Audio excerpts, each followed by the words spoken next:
മലപ്പുറം നൂറാടിപ്പാലത്തിൽ നിന്ന് കടലുണ്ടിപ്പുഴയിലേക്ക് ചാടിയ യുവാവിന്റെ മൃതദേഹം കണ്ടെത്തി.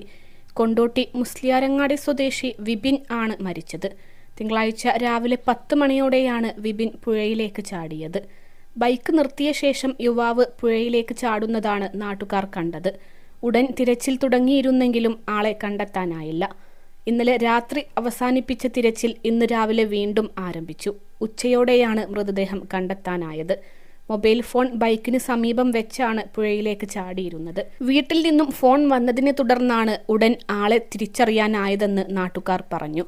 മൃതദേഹം ആശുപത്രിയിലേക്ക് മാറ്റി.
അൽസലാമ ഐ ഹോസ്പിറ്റൽ 21 ലക്ഷത്തോളം സന്തുഷ്ടരായ ഉപഭോക്താക്കളും 2 ലക്ഷത്തോളം തിമിര ശസ്ത്രക്രിയകളും പൂർത്തിയാക്കിയ മലബാറിലെ ഏക കണ്ണാശുപത്രി. ലോകോത്തര നിലവാരമുള്ള ചികിത്സാ സംവിധാനങ്ങൾ, എല്ലാ നേത്രരോഗ ചികിത്സാ സൗകര്യങ്ങളും വിദഗ്ധരായ ഡോക്ടർമാരുടെ മേൽനോട്ടത്തിൽ.